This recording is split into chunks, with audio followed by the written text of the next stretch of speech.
So the first thing I want you guys to do is write down what is economics, because I'm going to give you the very basic definition of what economics is. And it's going to be a 3-part definition. Now, the chances of you getting asked what's a definition of economics on the AP test is pretty much 0. However, there are 3 parts of it that are really fundamental to understanding what we talk about for the rest of the class. So that's why I'm going to give it to you. Again, I try not to waste your time with stuff you're probably not going to see on the AP test. But the foundational 3 parts of what is the definition of economics is, like I said, pretty fundamental to what we talk about for the rest of the class. So the first part of what we study in economics is this idea of unlimited resources, or unlimited wants. So the first part of the definition of economics is this idea of unlimited wants. So we have unlimited wants.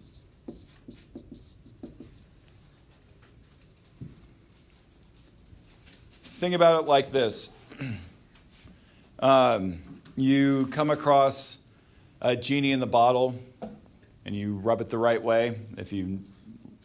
Why I know a Christina Aguilera song bothers me, just as a point of pride. But let's say you get a genie in a bottle and it comes up, and the first thing you wish for, like what everybody would wish for, is, oh no, more wishes, right? If he doesn't specify, you can't, or she doesn't specify that you can't wish for more wishes, you wish for more wishes, right? And so you trick the genie and you wish for more wishes.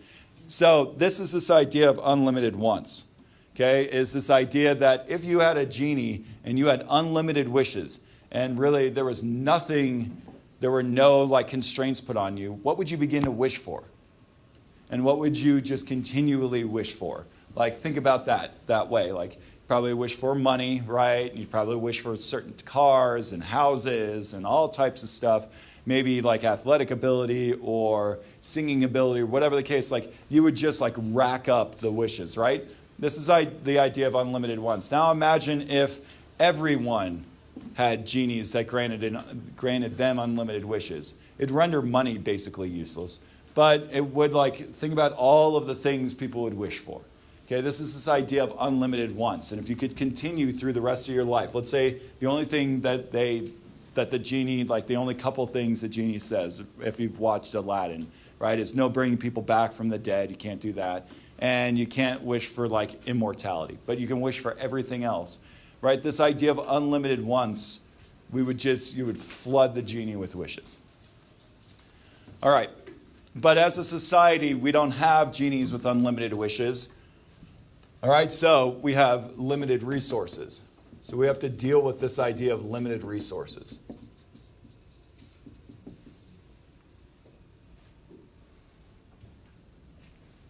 So economists really don't study this, the idea of unlimited wants, but we recognize the fact that as societies, and maybe you're sitting there thinking well, you just don't have me pegged, I'm happy and content with where I am. Okay. So let's pretend that's true for a second. Not everybody shares your same rosy outlook on their life situation. And so as a society, we deal with this idea of unlimited wants. And so we're limited, though, by the amount of resources that we have. Now, when I say resource in this class, resources, probably the very first thing that comes to mind, right, is our natural resources. Land, right, water, trees, those kinds of things, those do count in resources. But when we talk about resources in economics, it's a lot bigger than that. Resources are basically anything used to make something. That includes time. That includes energy. Okay, it includes anything that basically goes into producing something, okay, is considered a resource. And that, like I said, that includes time, which is probably the resource that we ignore the most as human beings. But it's super limited. Whether you're rich or poor, whether you're a man or a woman, whether you have all the abilities in the world, you're still limited on the amount of time, both in the day and in your lifetime. And then the last thing we talk about is scarcity. Now that may creep into an AP test. This idea of scarcity. Looks like scarcity is pronounced scarcity. And scarcity is this combination of unlimited wants and limited resources. It's kind of, again, the way that economists combine the two things. So resources are scarce, meaning there are a few of them. Even if it's seemingly a resource that seems to not have any kind of constraint on it, it still is a scarce resource because it's used to produce something. Here's probably, if I were to say, give me a resource that you don't think is limited. What might be something that you don't think is limited, that we have kind of unlimited amounts of? It's a loaded question because I just told you that there aren't any unlimited resources. My guess is many of you would probably, in your head, if the first thing that popped up is air. That tends to be one that most people think about, right, is air. Air is pretty much unlimited. If you're using it in a productive way, it becomes pretty limited, right? The very most productive way we can use air is to breathe. That's still limited. And how do I know it's limited? Go stick your head in water for a little while. Okay? It becomes pretty limited pretty quick. Okay? Or go to a city where really, really bad pollution, where you can barely breathe. In Thailand, we were there when they were burning stuff, and it became kind of hard to breathe. Okay, so air becomes limited, especially if you're using it for a productive reason like breathing. Okay, and that then comes into the discussion, this idea of free. Okay, so free. Maybe you've noticed, or maybe you haven't. Maybe you just flat out don't care. But anytime the word free comes up in this class, like free response question or FRQ, if you've noticed even in your grading categories, the F is in quotation marks. In an economic sense, there is no such thing as free. Free does not exist.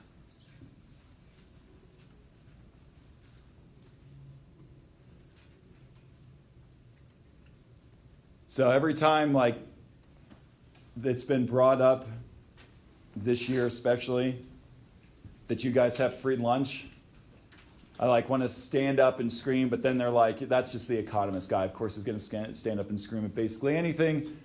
But this idea of lunch being free, is it free? No. Who bears the cost?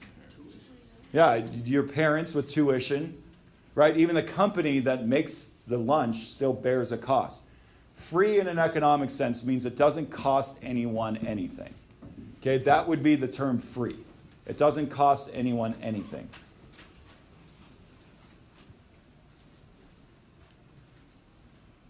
So free would mean it doesn't cost anyone anything.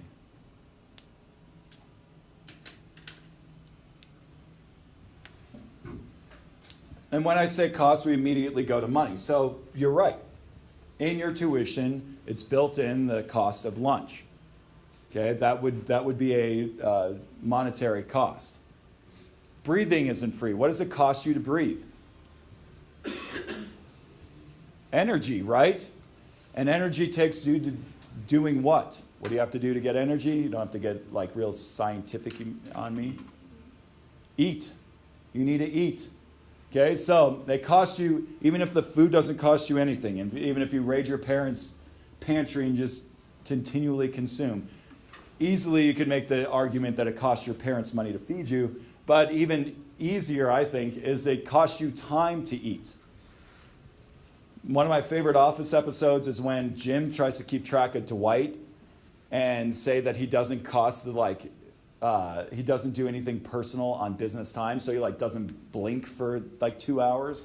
Okay, so that's still a cost, is the time that it takes you to eat. And he's eating while he's trying to do phone calls and stuff like that. And so as ridiculous as that is, it still costs you time and energy to eat. So even breathing, and if you stop breathing, what's the cost? You die. Okay, well, yeah, but first, right, your brain just says, all right, idiot stick, you need to, in order to actually, have life, you need to breathe, so it just goes ahead and passes you out, and you begin to breathe again. If you've watched Naked and Afraid, the first thing they try to do is find food, usually. All right, so same kind of deal. It's going to cost you time to at least explore that resource of eating and breathing. Okay, so breathing or air isn't free. Now, I've talked about costs. There are, again, two types of costs in an economic sense. There's an accounting cost and an opportunity cost. We do talk about money quite a bit in this class, not how to make it. My favorite is when students always come in and they're like, I've taken this class because you're going to teach me how to make a lot of money. If I knew how to make a lot of money, I wouldn't be here. All right, I'd be on an island somewhere sipping Mai Tai, all right, and getting sunburnt. It won't be in Hawaii because they're about to get slammed with the hurricane, but I'd be somewhere not here. Oh, but don't you love us? Well, I'd love you all that much, but I love money and I love Mai Tais and I love the idea of like passing out on a beach somewhere. Way more than I like teaching. So we talk about money in this class only as a medium of exchange because that's really all it serves, right? If I go to Mod Pizza, so my two favorite places to eat are Mod Pizza and Five Guys. And if you don't have to worry about this idea of like money as a medium of exchange yet. We'll talk way more about it come the beginning of October. But if I went over to Mod Pizza and I said, all right, I'll have the Mad Dog, that's what I like jalapenos on my pizza, and they get there and they're like, all right, it's going to be like $8. I'm like, all right, $8. That's about 15 minutes of an econ lecture. So sit tight. I'm going to lecture you for 15 minutes on econ. Do you think the Mod Pizza cash register person is going to give a crap about what I'm offering? No, probably not. If they're weird, they may find it kind of interesting, but Mod Pizza isn't going to care about my econ lecture. Now, Valor cares about it. They care enough then to give me something that I can exchange pizza for. So all money is a medium exchange. It's also a way for us to place value on something too. We understand when I ask, like, how much did this water bottle cost? Just give me a whatever price.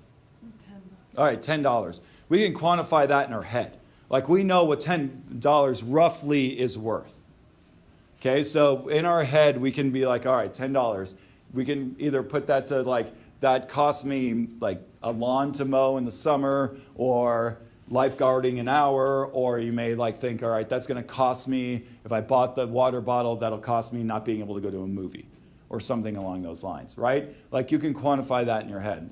When I travel, the hardest thing that I deal with isn't, like, jet lag. It's not like the food. I actually like the food other places. The hardest thing that like I have to judge, like value judgment, is when I'm bargaining on the street. We're going to talk about prices and distorted prices. And somebody says, that costs like 300 yuan. So that's China. And I'm like, all right, 300 yuan. What is that exactly? And in my head, like the values just get all switched up. So if you want to like really understand accounting costs, go to other places and start bargaining with them, and it's like, how much is that exactly, or how many pesos is $1, and you try to figure that out in your head, but then when you bargain, you kind of forget about all that, and you end up getting ripped off. Like, I hate when I bargain, and I tell somebody, all right, I'll give you whatever, like 10, whatever the money is, and they're like, okay. I'm like, oh, I got ripped off. Like, I like when it looks like I just kicked their dog when I offer it, because that means that I'm close to the price. The actual price of it. And then we can start bargaining. But when they take the money immediately, I'm like, oh, I got ripped off. Like, I hate getting ripped off in a foreign country. All right, so what we're talking about here are accounting costs. Accounting costs are monetary costs. Okay, so accounting costs are monetary costs. When I ask you how much did that cost, and you give me a dollar amount back, okay, that's an accounting cost. That's a monetary cost. It's helpful for us because, like I said, we deal with money as that medium of exchange. And so in our heads, we're not thinking like, that cost me an hour lifeguarding, or that cost me 15 minutes of a history lecture. That we can quantify that in our head and say, that's expensive or that's pretty cheap. Right? That's why we deal with accounting costs. It's that monetary cost. That when I say, what does that cost? You give me a money term back. In economics, we deal a little bit with accounting costs. We're interested in that to a point.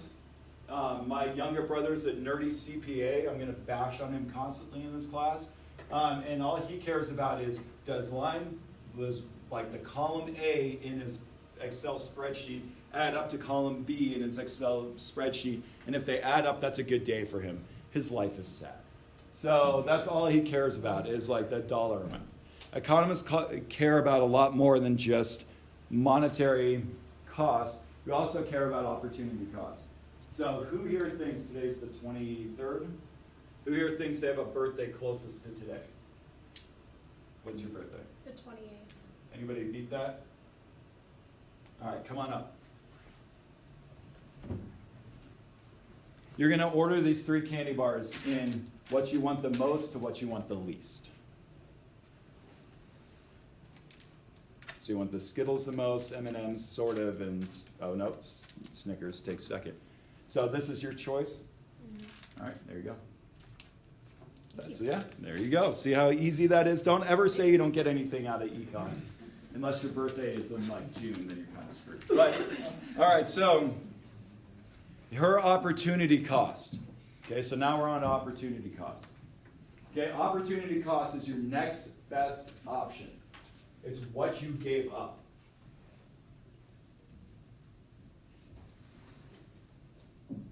Next best option. Because of scarcity, we have to make choices. If everything was unlimited, we wouldn't have to choose. We'd just go, bless you, go to the money tree in the backyard and pull off some money and go and spend, and it would be replaced, right? But time, money, resources, they're all limited, and so we have to choose. Okay, so opportunity cost is what you gave up. Okay, that's a cost. How many of you hit the snooze button this morning? Okay, what did you give up? Time to get ready, maybe time to eat, time to watch something, you gave up something, right? How many of you woke up right when your alarm went off? Okay, I hit the snooze button. Okay, a normative statement is a statement of opinion. So an example of a normative statement. Cutting taxes is good. Well, that depends. And this is what drives people nuts about economists. Okay, if you ask me an opinion question, like, is the unemployment rate being so low a good thing? My answer back immediately is going to be, well, it depends. It depends on what the goal of society is. With the unemployment, you guys will learn this here in the next few weeks, with unemployment being so low, you have very little of people moving and shifting jobs. Okay, if that's okay with the society because we think everybody's in a job that meets their specific skill set, then it is a good thing. But if we want people shifting around jobs because they're not necessarily happy or their skill set doesn't fit in the current job, then it's a bad thing. See, this is what drives people. This is why economists aren't president, because they give a lot of it depends answers. Right? Cutting taxes, is that good or bad? Well, the answer is it depends. It depends on, well, if you want to pay down the debt, really at this point when the economy's humming along, you should be raising taxes, not lowering them, because then you can start paying off deficits and debt. Or if you want to just ramp up the economy, then maybe cutting taxes is a good thing. So there are a lot of normative statements. They're just opinion-based statements. On the test, they're pretty obvious. Okay, on the test, it's going to be pretty obvious if it's an opinion statement or it's a positive statement. It gets kind of fuzzy or can get kind of fuzzy. Okay, but on the test, at least, they're pretty obvious. All right, so production of possibility curves, or as the cool economists call it, PPC. There aren't any cool economists, so they're production possibility curves. This is going to be just a study in opportunity cost. So opportunity cost basically is your next best option. What could you have spent the $10 on? What other candy bar could you have chosen? Okay, what did you give up? When you go to college, right, you have an opportunity cost. That's the money you could have been making if you decided not to go to college. Or the Fortnite you would have been playing in your parents' basement if you decided not to go to college. Okay, assuming you're sitting on your parents' sofa. All right, now a lot of you are going to deal with this. Is going to be a very basic production possibility curve. And a lot of you deal with this. Now, some of it's fictional. Okay, and the part that's going to be fictional you're about to hear. Okay, and some of it's factual. So, some of it's going to be positive statements. There are 24 hours in a day. That's not fictional. Your 24 hours, though, are broken up, right? This might be fictional. You sleep for 8 hours. Okay? We might pretend, or some of you might be like 8 hours, try 12. All right, and some of you are like 8 hours, try 3. So let's just pretend for a second you sleep for 8 hours. Okay, that leaves you with how many hours left in the day? 16. All right, some of you can do basic math. So you're in school for 8 more hours. Okay, leaving you with 8 hours. Okay, then you drive around maybe, or you're eating, or some of you are involved in stuff after school. And so let's say you have 4 hours left in your day. Okay, 4 hours left. To decide between two different things. Okay, you can either study, okay, or you can binge watch stuff on Netflix, or what we'll call leisure time.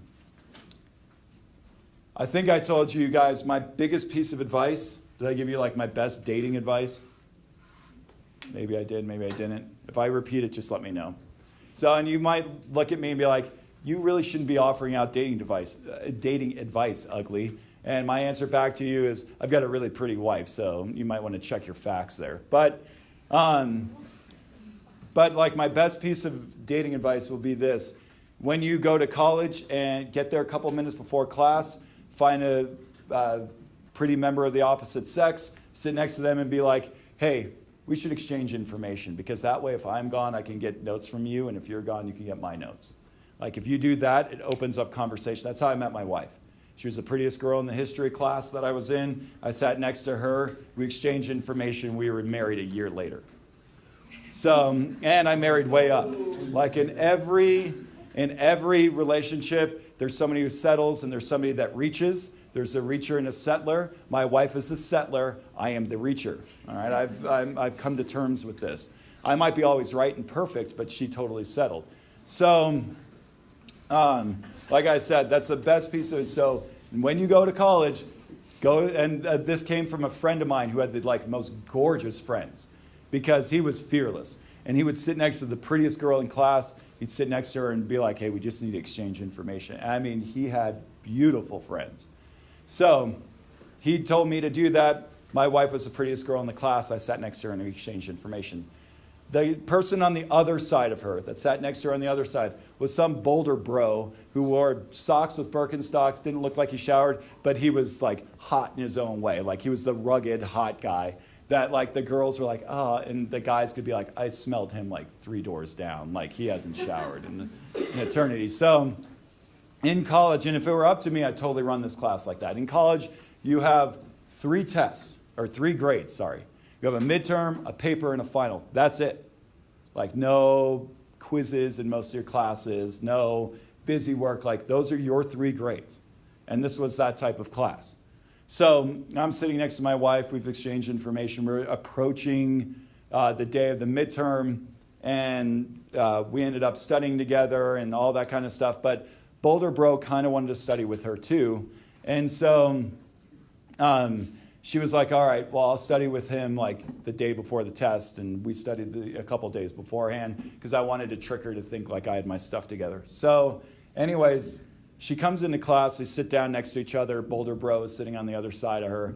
And she's like, are you ready for the test? I'm like, yeah, totally. And the Boulder Bro taps her on the shoulder. And he's like, do you study? Like it's junior high and it's not cool to study for tests and fail them. And she's like, of course I did. And he's like, oh, yeah, I didn't. So the next day he wasn't in class. So don't be like that guy. Spend at least some time in your day studying. Okay, we're not in junior high. It's not cool to fail your tests anymore. All right, so let's say you have 1, 2, 3, or 4 hours to study. Okay, which didn't come up on this. Came up on that. Okay, so you have either 4 hours to study or 4 hours of binge watching The Walking Dead. If you study for all 4 hours, what are you giving up? What's your opportunity cost? That's supposed to be 0. Yeah, Netflix watching, right? That's your opportunity cost. Now let's say you take my advice, okay, and you don't just like cram for whatever test. Okay, but you break it up. You should like study for half an hour, then spend 10 minutes doing something that you actually want to do, like checking what Culver's tweeting out, or maybe you've got somebody on Instagram that you're following or whatever. But like break up your study time. So let's say you do that, and instead of 4 hours of studying, you study for 3 hours. Okay, which means you get an hour of leisure time. What's your opportunity cost from that hour of leisure time? An hour of studying. So that's your opportunity cost. Okay, now let's say that you kind of get into a show on Netflix and you're like, oh, okay, well, whoops, I kind of watched that for an hour longer than I wanted to.